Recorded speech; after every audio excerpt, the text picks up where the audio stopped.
Caesar করলে কি ওজন বেড়ে যায়? অনেকেই মনে করে সিজারিয়ান ডেলিভারি করলে ওজন বেড়ে যায়। একবার সিজার করলে শরীর মোটা হয়ে যায়, আগের ফিগার আর ফিরে আসে না। কিন্তু আসলে সত্যটা কি? সিজার নিজে ওজন বাড়ায় না ঠিকই, তবে ওজন বাড়ার জন্য অনেকটাই দায়ী। সিজার করলে ওজন বাড়ার প্রেক্ষাপট তৈরি হয়। সিজার ছাড়া আরও বেশ কিছু কারণ আছে যেগুলো একজন মায়ের ওজন বৃদ্ধি করে। নাম্বার 1, শারীরিক পরিশ্রমের অভাব। সিজারের পর পেটের পেশি এবং সিজারের জায়গার সুস্থতার জন্য চিকিৎসকেরা অন্তত 6 থেকে 12 সপ্তাহ ভারী কাজ বা ব্যায়াম করতে নিষেধ করেন। এই দীর্ঘ সময় শুয়ে বসে থাকার জন্য শরীরের বাড়তি ক্যালোরি ক্ষয় হয় না, চর্বি জমে, ওজন বেড়ে যায়। নাম্বার 2, শরীরে পানি জমা। অস্ত্রোপচারের সময় এবং পরে শরীরে আইভি ফ্লুইড দেওয়া হয়। এছাড়া গর্ভাবস্থায় হরমোনের কারণে অনেকের শরীরে পানি জমে, যা সাময়িকভাবে ওজন বাড়িয়ে দেয়। নাম্বার 3, হরমোনের প্রভাব।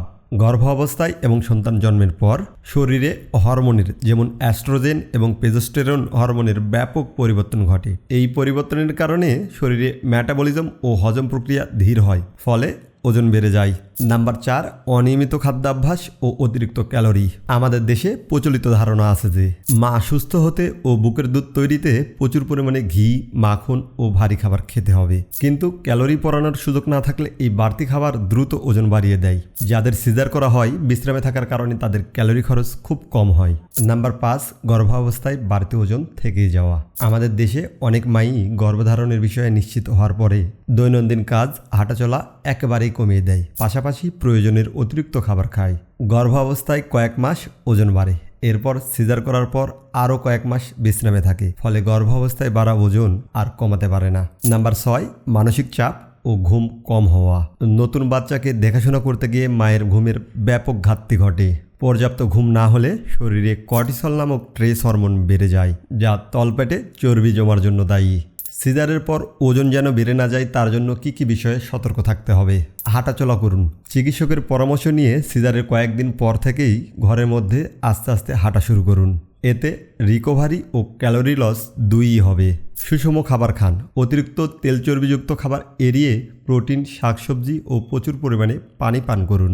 পর্যাপ্ত পানি পান করুন। পানি হজম, দুধ উৎপাদন ও ক্ষুধা নিয়ন্ত্রণ করে। Breast feeding. নিয়মিত বাচ্চাকে বুকের দুধ খাওয়ালে প্রাকৃতিকভাবেই ক্যালোরি লস হয়, যা ওজন কমাতে সাহায্য করে। পর্যাপ্ত বিশ্রাম। বাচ্চা যখন ঘুমাবে তখন আপনিও একটু বিশ্রাম নেওয়ার চেষ্টা করুন। পর্যাপ্ত ঘুম না হলে ক্ষুধা ও হরমোনের ভারসাম্য নষ্ট হয়। সিজার হওয়ার পরপরই ব্যায়াম শুরু করবেন না। ডাক্তারের অনুমতি পেলে প্রথমে হালকা ব্যায়াম, এরপর আস্তে আস্তে ভারী ব্যায়াম শুরু করুন। দ্রুত ওজন কমানোর চেষ্টা করবেন না, শরীরকে রিকভার করার সময় দিন। ক্র্যাশ ডায়েট ক্ষতিকর হতে পারে, বিশেষ করে ব্রেস্ট ফিডিং করলে। গর্ভবতী যারা আছেন চেষ্টা করবেন প্রয়োজন ছাড়া সিজার না করাতে। মনে রাখবেন, সিজারের পর শরীর আগের অবস্থায় ফিরতে কিছুটা সময় লাগে, তাই তাড়াহুড়ো না করে ধৈর্য ধরে স্বাস্থ্যকর জীবনযাপন করা জরুরি। সিজারের ভালো মন্দ নিয়ে অন্য একটি ভিডিওতে কথা বলেছি, কমেন্টে লিঙ্ক দেওয়া আছে, চাইলে সেটি দেখে নিতে পারেন। ফলো করতে পারেন, কারণ আমরা একসাথে ফিট থাকবো ইনশাল্লাহ।